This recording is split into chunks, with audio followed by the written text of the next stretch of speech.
بسم اللہ الرحمن الرحیم۔ السلام علیکم ناظرین، آپ یوٹیوب چینل دیکھ رہے ہیں، میں عمران خان ہوں۔ 3 اہم ترین خبریں ہیں اور میں ان تینوں خبروں کے اوپر رہوں گا، اس سے باہر نہیں جاؤں گا، کیونکہ یہ تینوں خبریں عمران خان سے متعلق ہیں، آنے والی تحریک سے متعلق ہیں اور ان کی صحت سے متعلق ہیں۔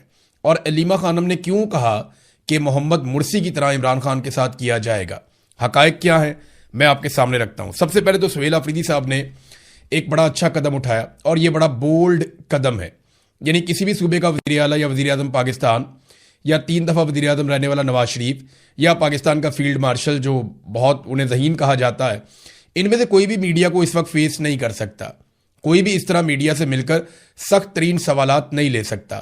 حتیٰ کہ جب D G I S P R briefing دیتے ہیں تو ان میں صحافیوں کا خون خشک ہوا ہوتا ہے، یعنی آپ کو پتہ ہے کہ کس طرح کے صحافیوں کو بلایا جاتا ہے، کس طرح کے وہاں پہ سوالات کیے جاتے ہیں۔ صحافی بھی جانتے ہیں کہ اگر انہوں نے کوئی سخت سوال پوچھ لیا یا کوئی ایسی بات کی جس پہ صاحب بہادر کو غصہ آ گیا تو اس کے بعد وہ کیا کریں گے، اس کا آئیڈیا پاکستان میں سب کو ہے۔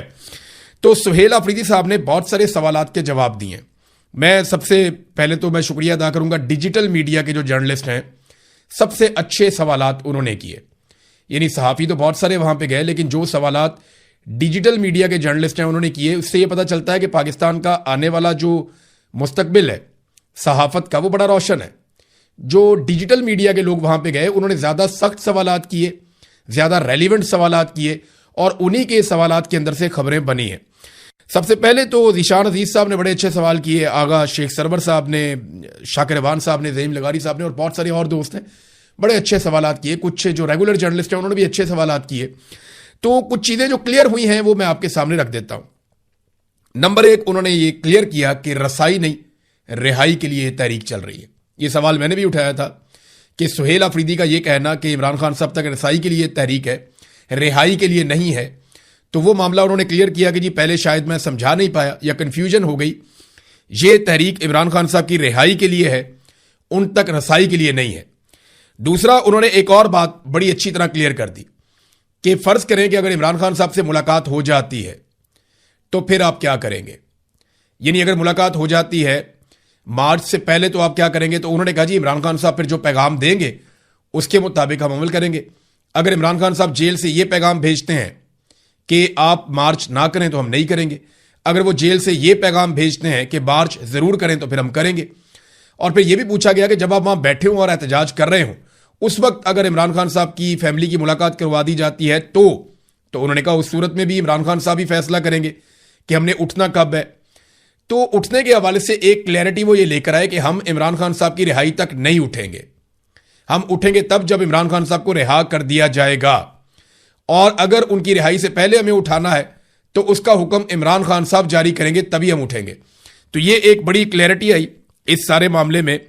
ایک اور انہوں نے بات کی اختلافات کے حوالے سے، انہوں نے کہا جی جو اختلافات ہیں پارٹی کے اندر وہ ختم ہو جائیں گے، اور 1 ہفتے کے بعد آپ کو کسی قسم کی کوئی اختلافات پارٹی میں دکھائی نہیں دیں گے۔ یہ بڑا امپورٹنٹ ہے۔ انہوں نے کہا کہ علی امین گنڈا پور اور میں، ہم دونوں کو آپ ایک کنٹینر پہ دیکھیں گے، ہم مل کر تحریک چلائیں گے، اور ہو سکتا ہے کہ ہم الگ الگ جگہوں پر پھیل کے تحریک چلائیں، ہو سکتا ہے ہم ایک طرف بڑھنا شروع کر دیں۔ جو بھی لایا عمل ہوگا وہ ہم آخری ہفتے میں بتائیں گے، ابھی ہم اس کی تیاریاں شروع کریں گے۔ تو ایک اور جو سوال تھا کہ کتنے لوگوں کو لے جانا چاہتے ہیں، اس میں انہوں نے کہا جی ہم 20 لاکھ سے زائد لوگ اسلام آباد کی طرف اس مرتبہ جائیں گے، اور یہ ایک دن کا میچ نہیں ہے، ہو سکتا ہے ہمیں کئی دن لگ جائیں، ہو سکتا ہے کہ ہمیں رکنا پڑے، ہو سکتا ہے ہم پھر آگے بڑھیں، تو یہ ایک لمبا میچ پڑے گا اسٹیبلشمنٹ کے ساتھ پاکستان تحریک انصاف کا۔ تحریک تحفظ آئین پاکستان کے حوالے سے انہوں نے کہا جی وہ ہمارے ساتھ شامل ہوگی اس احتجاج میں۔ پھر انہوں نے کہا کہ اگر کوئی اور پولیٹیکل پارٹی آ کر ہمارے ساتھ احتجاج کا حصہ بننا چاہتی ہے تو ہم اسے ویلکم کریں گے۔ فضل الرحمان صاحب کے بارے میں انہوں نے کہا جی تحریک تحفظ آئین پاکستان کے ساتھ ان کی بات چیت چل رہی ہے، تو وہاں جو فیصلہ ہوگا وہ کیا جائے گا۔ پھر ایک اور بات جو انہوں نے کہی وہ یہ کہ فوج جو ہے وہ ملٹری آپریشن جو کر رہی ہے خیبر پختونخوا میں، اس پہ زعیم لغاری صاحب نے ایک سوال پوچھا تھا۔ زعیم لغاری صاحب کا سوال بڑا امپورٹنٹ تھا، میں انہی کے ٹویٹ سے آپ کو جواب پڑھ کے سناتا ہوں۔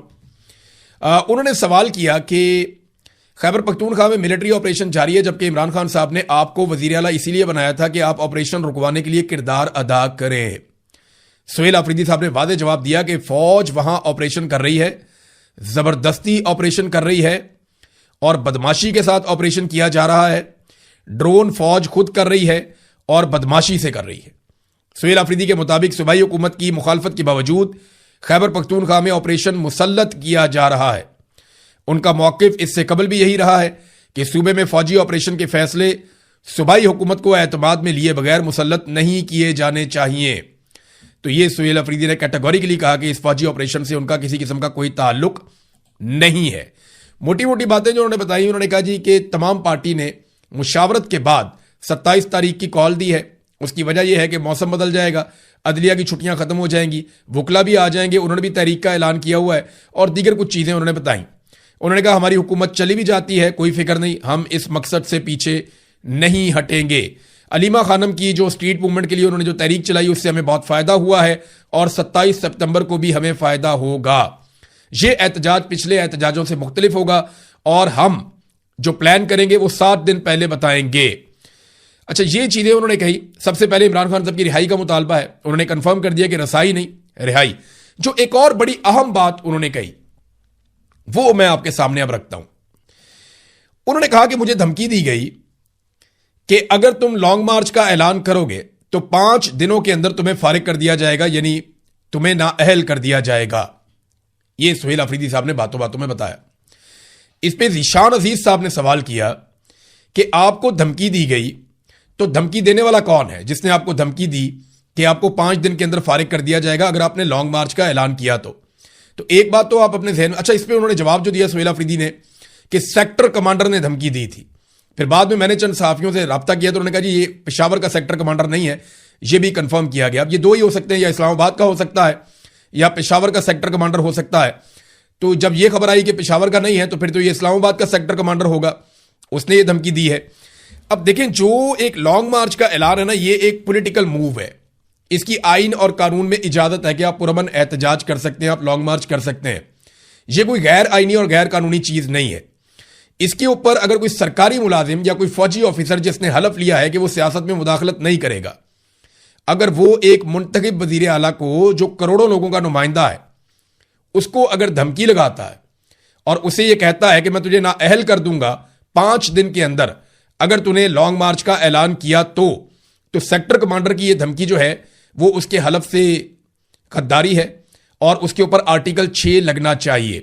اب سہیل آفریدی صاحب نے یہ تو بتا دیا کہ سیکٹر کمانڈر نے کہا ہے، D G I S P R روز آ کر یہ کہتے ہیں اور ان کے باقی لوگ بھی روز یہ کہتے ہیں کہ جناب ہمارا سیاست میں کوئی کردار نہیں ہے۔ تو اس پہ اب D G I S P R کو اور آرمی چیف کو جواب دینا چاہیے اور اس پہ ایکشن لینا چاہیے کہ یہ کون سا سیکٹر کمانڈر ہے جو ایک صوبے کے وزیر اعلیٰ کو یہ کہتا ہے کہ اگر تم نے کوئی سیاسی کارکردگی کی یا تم نے کوئی سیاسی موومنٹ چلانے کی کوشش کی جو ہر سیاستدان کا حق ہے، اگر تم نے کوئی سیاسی تحریک کا اعلان کیا تو میں 5 دن کے اندر تمہیں نااہل کر دوں گا۔ یہ ہے کون؟ اس کے باپ کا ملک تو نہیں ہے نا، یہ نواب تو نہیں بن کے بیٹھا ہوا اس ملک کے اوپر، سرکاری ملازم ہے، تنخواہ لے رہے تھے ہمارے پیسوں سے۔ یہ کیسے دھمکی لگا سکتا ہے ایک عوام کے منتخب نمائندے کو؟